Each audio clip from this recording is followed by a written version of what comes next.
Welcome back mga kapuso, dinhi sa At Home with GMA Regional TV. Dungan tang sayron ang istorya sa usa ka talaandig artist, musician, si Rodelio Saway o mas iladong Waway Saway.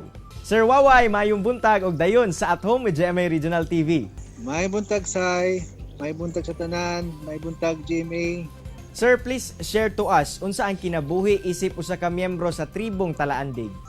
Isip usa ka membro sa tribong Talaandig, kita nagapadayon sa pagpreserba sa atong kultura, una sa atong traditional way of farming, tapos ang atong musika atong gina-preserve, katong mga lumadon nga mga musical instruments atong ginatudlo sa mga kabataan, o atong mga sayaw atong ginapadayon.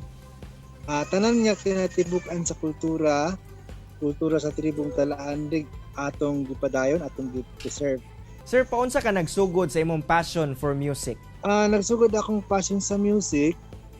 Sa edad ko og 7, nagakanta nako, kanta nga madunggan sa radyo. Paunsa na build up ang Talaandig Band, sir? Actually, ang Talaandig Republic Band, nagsugod lang gid ni siya sa pag-jamming namo diri sa mga kabataan sa tribong Talaandig. Then, of course, kay wala man ta naghunong sa exploration sa atong music, so atong gi incorporate ang atong lumadnon nga mga musical instruments sa atong mga western musical instruments aron sad niya makita nato ang pinagtagbo sa mga musical instruments nga naa sa west. Then nakamugna kita og usa ka maayong awit.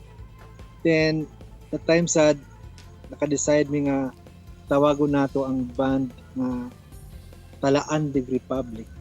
Sir, please tell us more kung unsay hugot aning first musical single labot sa Talaandig Tribe nga Iitsa Tamuka Yataki Tumbi. Iitsa Tamuka Yataki Tumbi, Iitsa Tamuka Yataki Tumbi, Iitsa Tamuka Yataki Tumbi. Actually, ang kanta nga Iitsa Tamuka Yataki Tumbi, street joke na siya. Bay, kabalo ka maginapon? Kabalo ko, unsa man? Iitsa Tamuka Yataki Tumbi apan. Kung yung paminahon, dili siya napon kay binisaya ra siya. Iitsa Tamuka Yataki Tumbi. Sa akong pagkadungog ni Ana, gitren ako siya, ginakanta na ako siya sa gitara na Iitsa Tamuka Yataki Tumbi. Ang tug niya, saan man ako pagpadayon, so songwriting device. Every line could be a beginning of a beautiful song. Sa mo to siya nga, itong gisigdan. Unsa ka akong iitsa, unsa akong tamukon, unsa akong itakan, unsa akong tumba. So, nakita man nato nga, ang kalasangan para sa mga tribong Talaandig, di lang sa Talaandig, pero sa tibok tribo sa kalibutan, ang kalasangan, mao ang atong palengke. Mao ang simbahan, mao ang eskwelahan, mao ang parmasya.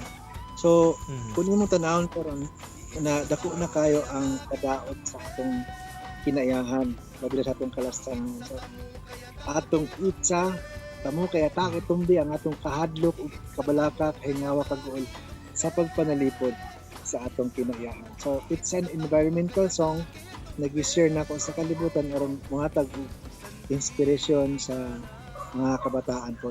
Sir, aside sa music, doon na po kay mga paintings ug ilado ka sa paggamit og soil as a medium. Paunsa niini na represent ang mabungahong kultura sa tribo? Ang soil painting, gigamit nato siyang usa ka pamaagi aron ato mapakita ang atong cultural narratives, no? Unsa sa una, kinsa sa una ang mga unang mga ninuno, tapos unsa ilang ginabuhat sa una, unsa ilang mga pag-ampo, unsang ilang education system, unsang ilang farming system, unsang ilang justice system. So napakita nato ang kultura gamit ang soil painting. Sir, unsa imong mensahe sa Talaandig Tribe ug sa mga Mindanawan? Ang akong mensahe sa mga kabatanunan, labi sa mga kabatanunan nga mga Talaandig, nga atong i-preserve ang atong kultura o dili po nato pugan ang atong kaugalingon sa pagmugna sa pag-create sa mga bag-o nga mga butang. Pero ang kultura kinahanglan jud nga ato siyang manunduman kay mo man na siya ang atong foundation, mao man na siya ang atong kibutang ta ugat sa atong pagkatao. Unity in music kumbaga. Sir Waway, daghan kayong salamat sa imong panahon ug oras nga gihatag sa At Home with GMA Regional TV ug padayon sa imong advokasya sa pag-promote sa kultura pinaagi sa arts and music labi na sa inyong tribo. Daghan po kayong salamat ug maayong buntag sa atong tanan. Mga kapuso, tutok lang mo, mubalik pa ang At Home with GMA Regional TV. Kini ang At Home with GMA Regional TV.